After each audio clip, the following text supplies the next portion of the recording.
Émission spéciale élections législatives, ces élections qui n'en finissent plus, et je peux vous dire que ça n'est pas terminé ce feuilleton post-législatif, car le gouvernement, on parlait de l'Assemblée introuvable il y a quelques jours, quelques semaines de cela, c'est le gouvernement qui semble-t-il va l'être. La gauche exerce une forte pression sur le chef de l'État pour qu'il se tourne vers elle et choisisse un Premier ministre dans ses rangs, mais voilà que la droite s'y met également.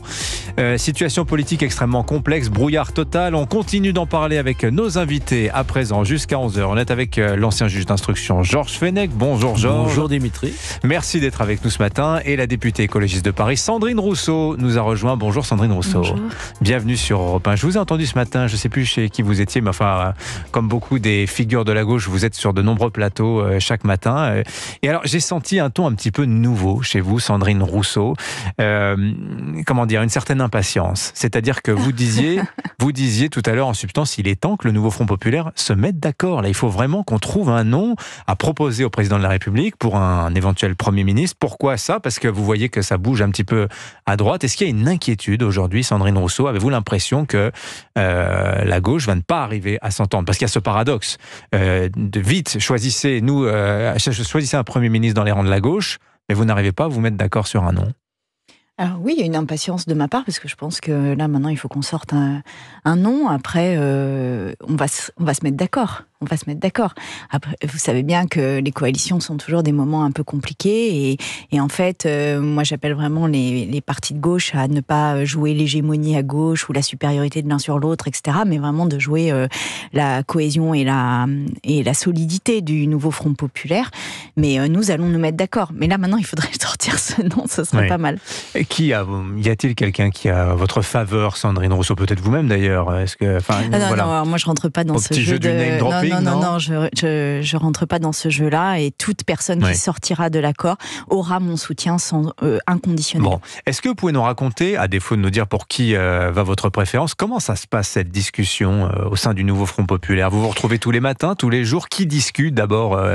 C'est les chefs de parti qui discutent entre eux. Donc Olivier Faure, Manuel Bompard. Ce qui est un peu un sujet d'ailleurs, parce que je pense que le nouveau Front populaire a une base beaucoup plus large qu'une simple alliance de partis. C'est pas très populaire de réserver la conversation au chef, non? Oui, alors après, vous savez bien aussi qu'il faut qu'il y ait toujours... Une avant-garde.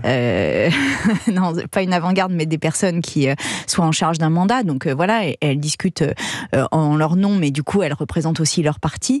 Et voilà, c'est tous les jours aujourd'hui, parce que vous savez bien aussi que ça n'est pas juste le nom du Premier ministre ou de la Première ministre, c'est tout l'équilibre du gouvernement et l'équilibre des représentations. Donc voilà, j'ai hâte que ça sorte. Vous dites qu'en substance, si j'ai bien compris, Sandrine Rousseau, plus que le simple nom d'un Premier ministre éventuel, c'est toute une équipe gouvernementale qu'aujourd'hui le nouveau Front populaire est en train de bâtir. Bon, est-ce que je peux aller plus loin dans mon questionnaire? Et j'espère que vous me répondrez. Je suis là pour ça. Ah ben voilà. Ces périmètres ministériels, est-ce qu'on peut s'attendre à des surprises? Imaginons qu'Emmanuel Macron choisisse un Premier ministre issu du nouveau Front populaire. Est-ce qu'on pourra avoir des surprises dans les intitulés de ministères, des choses qu'on n'aurait jamais vues?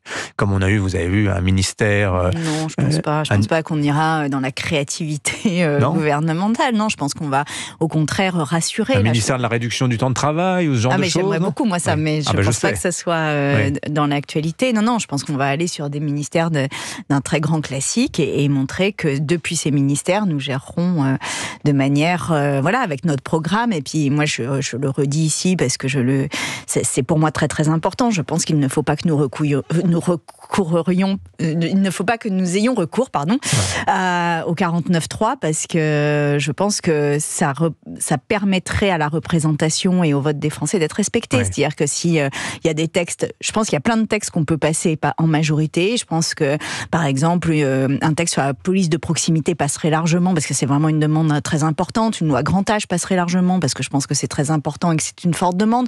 Je pense que une loi sur les familles monoparentales et leur protection passerait largement, parce que c'est une forte demande. Une loi fin de vie pourrait aussi passer. Et puis après, il y a des textes plus clivants, comme une loi climat, par exemple, une loi énergie-climat. Mais si c'est ça, en fait, il faut aussi accepter de discuter amendement par amendement. Il nous faut, nous, accepter de perdre sur certains textes. Et derrière, ça montrera aussi... ça mettra chacun face à ses responsabilités et ses positions. C'est pas complètement ce qu'a fait Emmanuel Macron durant les 2 ans dans lesquels j'ai vécu à l'Assemblée nationale. Sur la méthode, c'était un petit peu ça. Cette idée au cas par cas, texte par texte, et on va chercher tantôt des voix à gauche, déjà, il était en minorité, donc il aurait dû faire ça, mais pour le coup, il ne l'a pas fait. Et à chaque fois qu'il était en difficulté, il est passé en 49.3 ou par article 40, qui sont des manières de court-circuiter l'Assemblée nationale. C'est sur les textes budgétaires. Et ensuite, il y a un texte Non, sur la retraite, il est passé en 49.3. Il est passé à chaque fois qu'il sentait qu'il allait perdre, il a court-circuité le Parlement. Mais 49.3, c'est une fois par session parlementaire. Donc, c'est un texte plus les budgets. Non, parce qu'on a eu des 49.3 sur l'ensemble des volets budgétaires, alors qu'on aurait pu en adopter certains. C'est pas vrai qu'il y avait besoin de tous ces 49.3. Et donc, pour répondre à votre question, non, ça n'est pas la méthode qu'a employée Emmanuel Macron. Emmanuel Macron n'a jamais cherché à trouver des majorités. Il a toujours pensé qu'il avait raison, que ses textes étaient bons et qu'il fallait qu'il passe, parce que s'il ne passait pas, c'est que nous n'avions pas compris la substantifique moelle et intelligence de ces textes. Et en fait, c'est ça qu'il faut casser.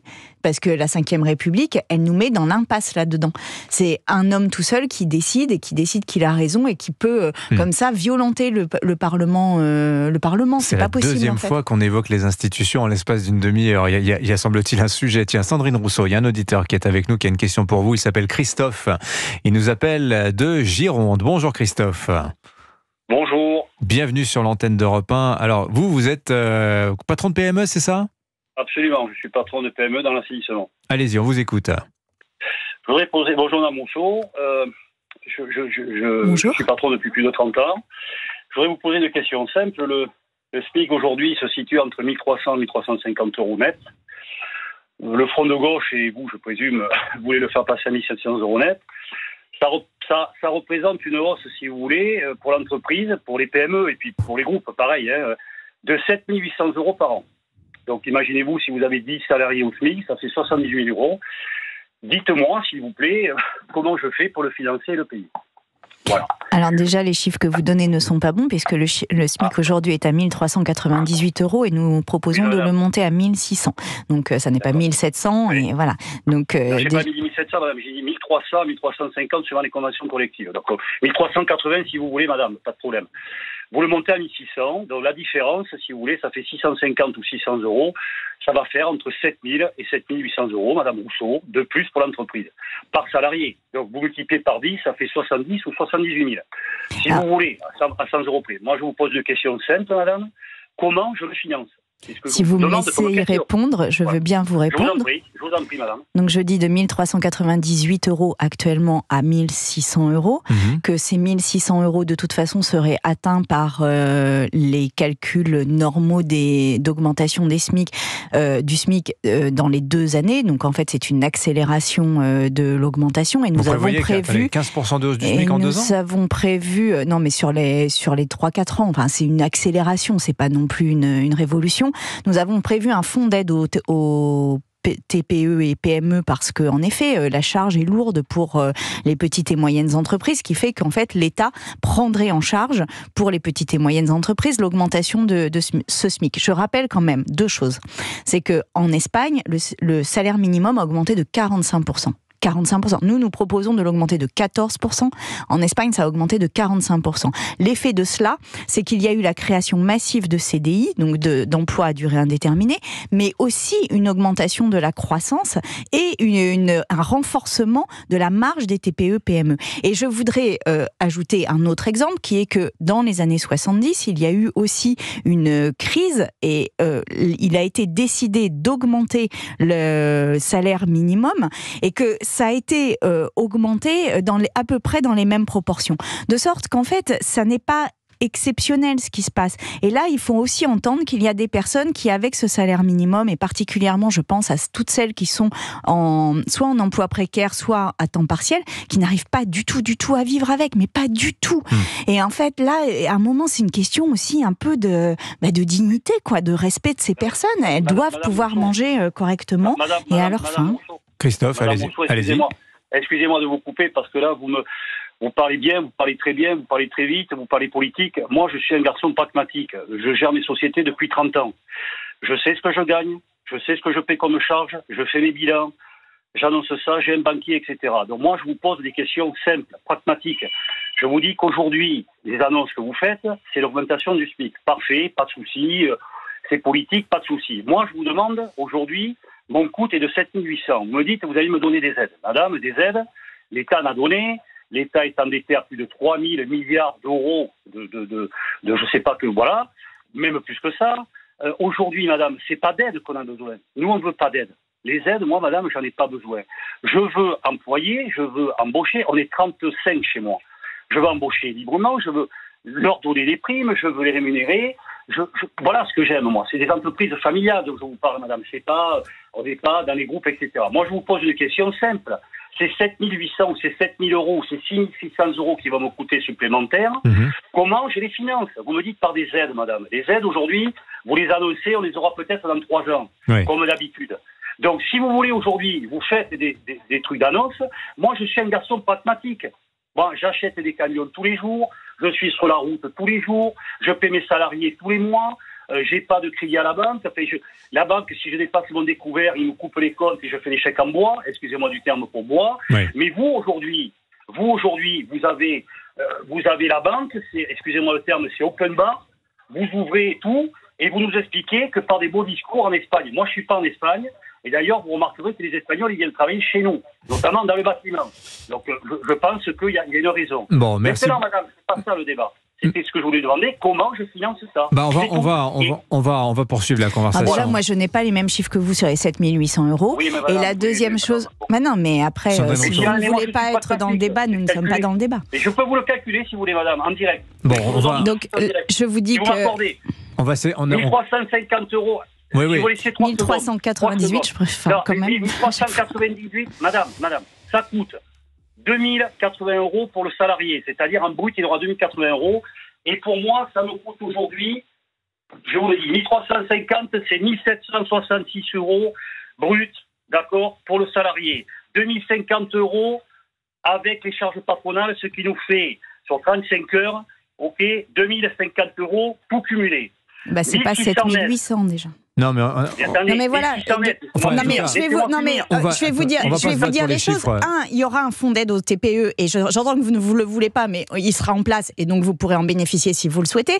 La deuxième chose, c'est que là, on a une fiscalité sur les petites et moyennes entreprises qui est absolument à l'inverse de la logique, puisque les petites et moyennes entreprises aujourd'hui ont une charge fiscale qui est bien supérieure à celle des grands groupes. Donc, plutôt que de faire des économies sur le travail, nous souhaitons faire des économies sur la charge fiscale des petites et moyennes entreprises pour aller chercher vers les groupes qui peuvent optimiser fiscalement, ce qui n'est pas le cas des petites et moyennes entreprises. Donc en fait, il y aura un équilibre pour vous. Par contre, il y aura du dégagement de pouvoir d'achat pour les personnes qui sont au SMIC, ce qui est, je le rappelle, indispensable parce qu'il y a des gens qui, aujourd'hui, n'ont pas les moyens de remplir le frigo et qu'en fait, c'est une priorité nationale, cela. Mais Sandrine Rousseau, vous restez avec nous. On va poursuivre la conversation. On va remercier Christophe. Mais en fait, je trouve que ce qu'il dit par-delà la bataille de chiffres révèle une inquiétude. Ah ben absolument, ça je l'entends tout à fait, l'inquiétude. Absolument. On va continuer d'en parler parce que peut-être que là, en termes de communication politique, il y a un petit raté du nouveau Front Populaire. On continue d'en parler tous ensemble. Georges Fenech est avec nous, on va lui donner la parole. Il regarde son téléphone, Georges.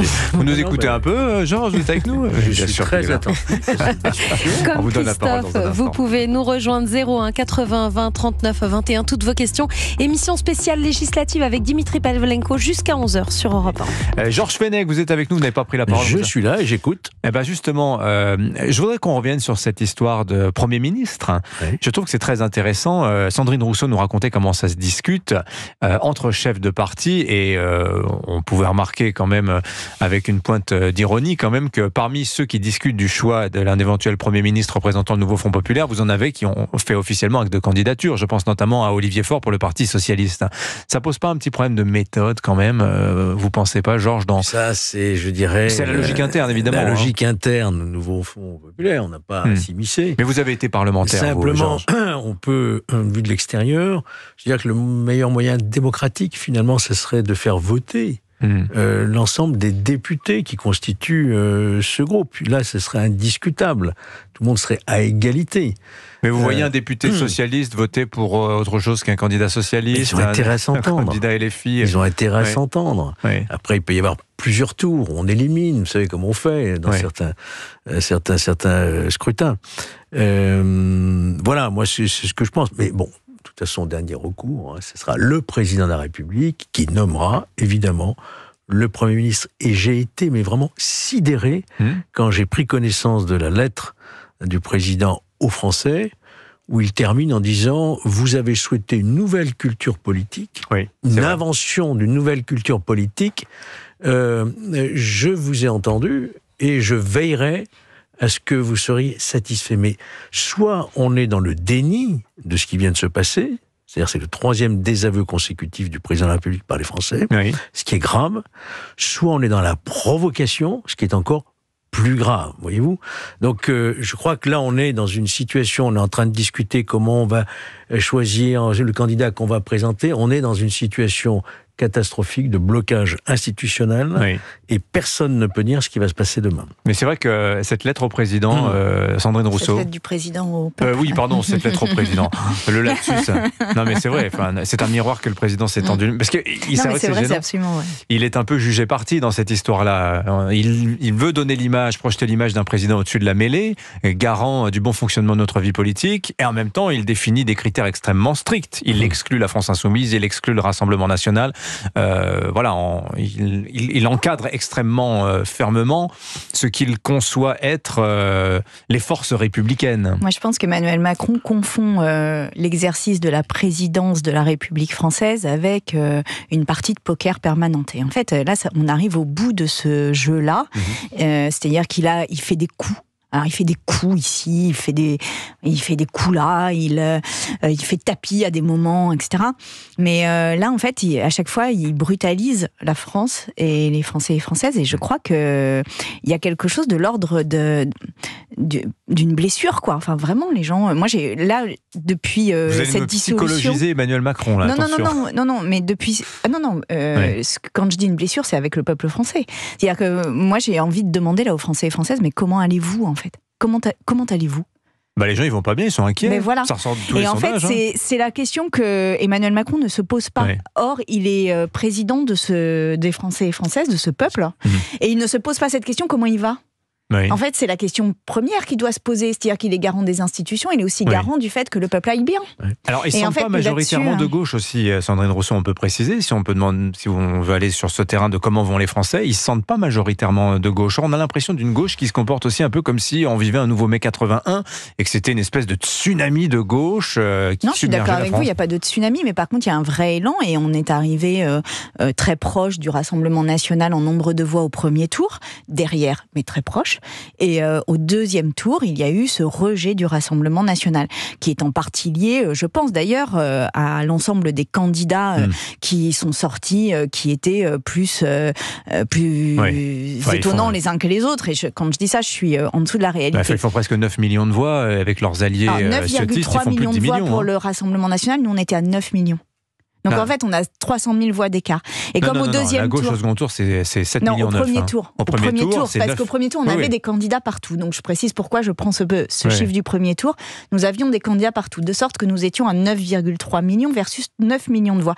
De sorte qu'on était vraiment dans l'épaisseur du trait. Si vous mettez les ciotistes, ça fait 10 millions 7, pour être totalement honnête quand même. Si on devine une union des droites RN. Admettons les ciotistes, mais on est derrière. Au deuxième tour, il y a eu un rejet de cette alliance. Donc, maintenant, je pense qu'il faut que Emmanuel Macron accepte de nommer quelqu'un de nos rangs pour faire le gouvernement. J'ai entendu Rishi Sunak, le Premier ministre anglais, qui a perdu les élections et qui a fait un discours devant le Parlement. Je l'écoutais en venant ici, qui qui m'a semblé incroyablement classe et incroyablement fort par rapport à ce que nous vivons en France. Attendez Gabriel Attal quand il se passera la main. Il a fait un discours mais d'une hauteur et en disant oui, nous avons perdu et nous faisons confiance à la démocratie. La démocratie est plus forte que nous, c'est quelque chose qui nous rassemble, qui doit être préservé. Il salue les figures de l'opposition. Il dit voilà, nous ne sommes pas d'accord politiquement, mais vous saurez respecter cette démocratie, etc. Et en fait, ça m'a fait un bien, mais incroyable d'écouter ce discours. Et je me dis, on aurait besoin de ça en France. Après, la gauche anglaise n'est pas tout à fait le nouveau Front populaire. On pourra peut-être en parler aussi dans un instant. Georges Fenech est avec nous. Mais la gauche anglaise a été critiquée, notamment avec... Parce que c'est une vraie démocratie parlementaire. Avec, comment il s'appelle, le leader de la gauche radicale anglaise. Jeremy Corbyn. Ouais. Jeremy Corbyn, voilà, il a été extrêmement critiqué. Et en fait, aujourd'hui, la gauche gagne en Angleterre. Il faut qu'on marque une pause. On reprend dans un instant cette conversation. Nous sommes avec Georges Fenech, avec Sandrine Rousseau et vous, les auditeurs d'Europe 1, 01 80 20 39 21 pour participer à l'émission jusqu'à 11h sur Europe 1. Vous avez entendu pour le moral, ne serait-ce que pour le moral. Voilà, et Hervé Morin, tout à l'heure, sur l'antenne d'Europe 1, qui pronostiquait, qui disait, mais pourquoi pas... non, c'est Jules Torres qui disait ça, que dans l'entourage du président de la République, l'hypothèse d'une démission du président avec une présidentielle, on en parle. Moi, je pense que je ne donne pas 6 mois. Entourage élargi. Voilà.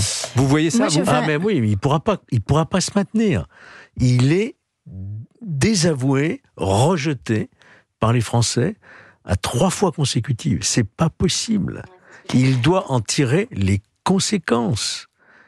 Il est inimaginable qu'il puisse se maintenir en fonction jusqu'à la fin de son mandat, 2027.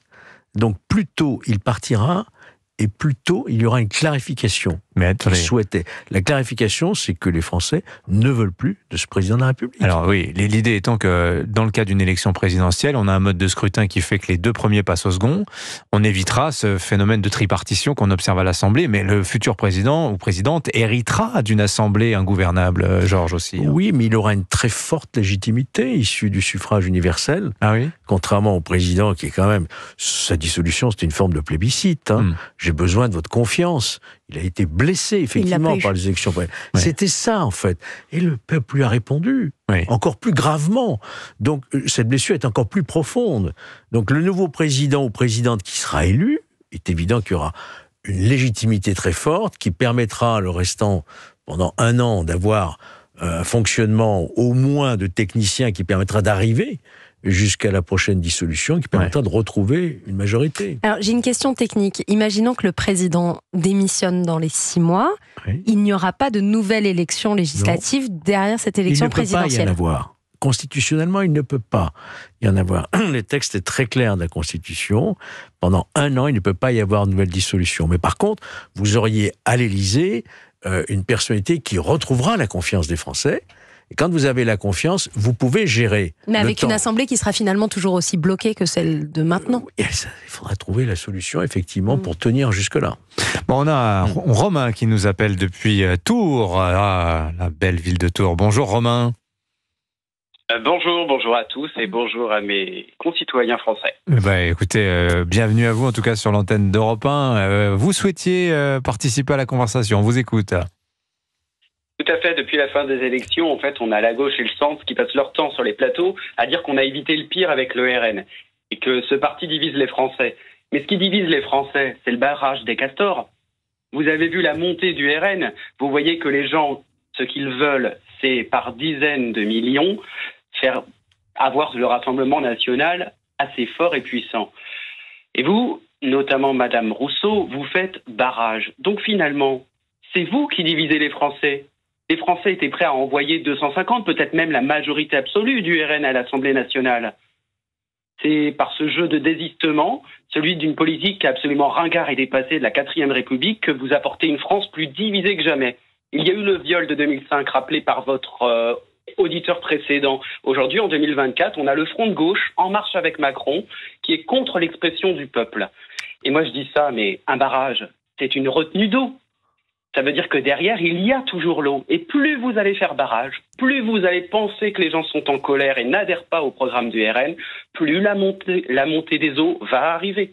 Et je dis ça alors que je suis délégué syndical. 2002, j'ai voté Jospin, Chirac, Ségolène Royal, Mélenchon, François Hollande et depuis 2015, effectivement, parce que la gauche n'a pas pu se saisir des sujets de sujets de sécurité sur le territoire national, effectivement, je vote sur le Rassemblement national parce que j'adhère à ce parti politique qui est aujourd'hui le premier parti politique de France et le premier parti avec autant de députés à l'Assemblée. Merci beaucoup Romain, c'est très très intéressant ce que vous dites.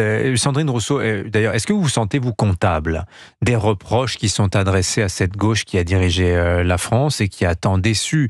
On a beaucoup d'auditeurs qui nous disent, moi il y a 20 ans je votais Jospin, je votais à gauche, aujourd'hui je fais le choix du RN parce que je me sens pas écouté. Vous sentez-vous comptable de cette gauche-là, Sandrine Rousseau? Je suis...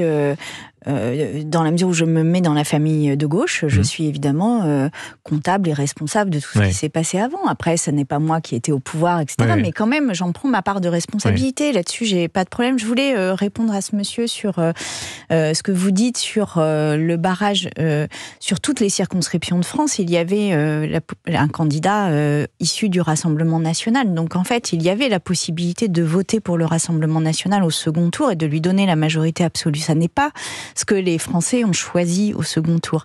Alors oui, il y a eu des désistements. Pourquoi nous avons fait ces désistements? Parce que ce qui relève de cette campagne, ce qui s'est révélé dans cette campagne, était vraiment une mise au ban d'une partie des personnes qui vivent en France et une stigmatisation d'une partie des personnes françaises. On l'a vu avec les binationaux. Et en fait, je sais que il y a une colère. Je l'entends. Je sais qu'il y a l'eau, comme vous dites, et je ne la néglige pas. Mais je pense aussi que toute notre histoire française, toutes nos institutions, et même ce que nous mettons au fronton de tous nos bâtiments publics, liberté, égalité, fraternité, dit que nous avons un projet humaniste. Et ce projet humaniste ne peut pas mettre au banc de la société une partie de cette société, notamment parce qu'elle est binationale, ou parce qu'elle vit dans des quartiers, ou parce qu'elle est d'origine étrangère, ou parce que ça n'est pas possible, ça n'est pas notre projet. Et donc, ça n'est pas notre histoire, ça n'est pas notre ressenti. Et moi, je ne veux pas en rien participer de cela. Raison pour laquelle j'ai appelé à ce désistement. Maintenant, encore une fois, il y avait la possibilité de voter pour un candidat du Rassemblement national, ça n'est pas ce qui a été fait. Donc je voudrais aussi que nous entendions que ce qui s'est passé n'est pas un vol démocratique, c'est... au contraire, l'expression démocratique de la volonté du peuple français, ce qui donne une situation difficile, je ne nie pas ça dans l'Assemblée nationale, et avec laquelle il va falloir trouver des solutions, composer, et sans doute être innovant en matière démocratique. Alors, pour ajouter peut-être... Je voudrais juste... Parce que tout à l'heure, on a parlé du moral des Français, et c'est vous qui en parliez, et je voudrais dire qu'on est quand même dans une situation d'une complexité et d'une difficulté rare, puisque si on regarde le moral des jeunes, par exemple, il y a un jeune sur 4 aujourd'hui qui se dit en état dépressif ou proche de la dépression. Il y a eu une augmentation des tentatives de suicide de près de 60% chez les jeunes et particulièrement chez les jeunes femmes.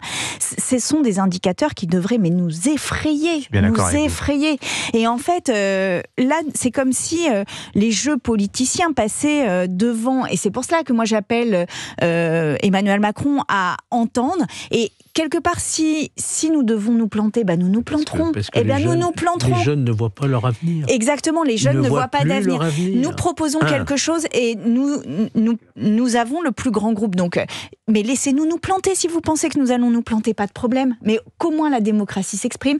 Et je voudrais dire à ces jeunes que moi, en tous les cas, j'entends la détresse qu'ils expriment par cet état de santé mentale qui est vraiment dégradé et que nous avons besoin de répondre à cette quête de sens parce que là, ce qui se passe, c'est vraiment cette quête de sens et d'avenir. Je demande dans un instant, Sandrine Rousseau, si vous souhaitez une démission du président de la République, comme Georges Fenech l'évoquait.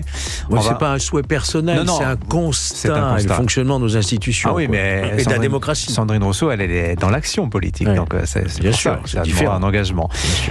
Sur Europe 1, vous prenez la parole jusqu'à 11h et ensuite de 11h à 13h toute la journée en réalité. Et la libre antenne aussi sur Europe 1, c'est 7 jours sur 7, même l'été, ça démarre après le journal de 22h. Oui, c'est du lundi au jeudi, vous pouvez retrouver l'écoute bienveillante de Valérie Darmon et Roland Pérez. Et puis du vendredi au dimanche, vous pouvez vous confier à Sana Blanger. La libre antenne, c'est 7 jours sur 7 sur Europe 1, même l'été. Si vous souhaitez témoigner, partagez votre expérience, partagez vos bons, vos moins bons moments. Laissez vos coordonnées dès maintenant en appelant le 01 80 20 39 21. La libre antenne tout à l'heure après le journal de 22h sur Europe 1. Alors, on était resté, Sandrine Rousseau, sur votre plaidoyer pour une jeunesse qui va pas bien, hein, qui envoie des signes relativement inquiétants. Bon, j'ai envie de vous énerver un peu, Sandrine Rousseau, là, parce que c'est trop calme depuis tout à l'heure. Il a attendu 49 minutes. Non, mais écoutez, j'ai entendu l'insoumis Rodrigo Arenas, là, fraîchement réélu, dire être favorable à la suppression de la circulaire sur l'interdiction de l'abaya à l'école. Texte qui est pourtant plébiscité par les chefs d'établissement, qui disent franchement ça a été un vrai soulagement, ça a clarifié les choses, toutes les tentatives de contournement de la laïcité à l'école, ça commençait à prendre une grande ampleur. Avec ce texte, au moins les choses étaient claires. Est-ce que vous êtes d'accord avec Rodrigo Arenas ? C'est le sujet sur lequel on va quand on veut chercher du clivage. Moi, la seule chose que je dis, c'est que la garantie à l'éducation est quelque chose qui est au fondement de notre cohésion sociale. Après, je ne souhaite pas que les femmes soient habillées d'une manière particulière et pas qu'elles cachent leur corps. Ça n'est pas mon projet de société, ça n'est pas mon projet de vie. Moi, j'aime les femmes qui sont libres, qui se sentent libres, qui s'exposent comme elles le souhaitent, etc. Mais je trouve que pour être libre, il faut aussi avoir accès à l'éducation, en fait. Et donc, il y a vraiment quelque chose où comment fait-on ? Et par ailleurs, ça simplifie les choses. Moi, j'ai pas complètement entendu que ça avait simplifié les choses, mais bon, peut-être que j'ai pas les mêmes entrées que vous. Et sur les jeunes, parce qu'on parle beaucoup de leur santé mentale, mais il y a aussi la question de leur avenir, et vous l'avez dit. Et cette incertitude quant à leur avenir, elle touche aussi les questions écologiques. Et je le pose ici à ce micro, parce que je sais que ça fait partie des sujets qui sont clivants aussi ici, mais il nous faut regarder vraiment la question écologique. Oui. Mais la faute à qui, si l'écologie est devenue si clivante, quand même, Sandrine Rousseau, Eh bien, je ne partage pas votre point de vue. Je pense que nous faisons un refus d'obstacles face aux défis climatiques. Et en fait, là, il y a certaines parties du monde aujourd'hui où les gens meurent de chaleur. Ils se battent pour avoir de l'eau. Et c'est pas dans des pays lointains. C'était dans l'Espagne, au sud de l'Espagne, il n'y a pas longtemps. Et en fait, mais vous le savez très bien, la France, c'est 1% des émissions mondiales de CO2. La France est un bon élève climatique. Oui, mais quand nous avons fait la déclaration des droits de l'homme, eh bien, nous ne nous sommes pas préoccupés du fait que nous étions 1% de la population mondiale, en fait. Et à un moment, nous avons une responsabilité. Cette responsabilité, parce que nous avons aussi été pas tellement du climat au moment de la rédaction de la Déclaration universelle des droits de l'homme. L'accord de Paris, qui est historique, qui a été l'accord qui nous a permis de fixer cet objectif de rester en deçà de 1,5 degré d'augmentation des températures, a été signé à Paris, et c'est historique parce que c'est la première fois que tous les pays le signaient. Donc en fait, si nous avons une responsabilité, et cette incapacité à parler d'écologie, à regarder ça en face, à trouver des mesures qui conviennent, qui soient adaptées au territoire, qui ne brutalisent pas encore une fois les Français, ça contribue au malaise que nous ressentons. Georges Fenech. On peut que saluer un combat pour l'écologie que vous menez, mais on peut aussi critiquer cette forme un peu angoissante dans les termes que vous utilisez là. Vous venez de parler très rapidement, il y a des gens qui meurent. Georges, parlez bien face au micro, s'il vous plaît. Et moi, je pense que les jeunes, quand ils entendent ça, et je parle en connaissance de cause par mes propres enfants, ils ont peur aujourd'hui de l'avenir. Donc je pense qu'on peut aborder la question du climat sans être anxiogène, sans être apocalyptique. Il faut pas être aussi sombre dans l'avenir, comme si effectivement la planète allait s'arrêter de tourner en 2050. Oui. Vous comprenez, dans l'esprit des jeunes, aujourd'hui, vous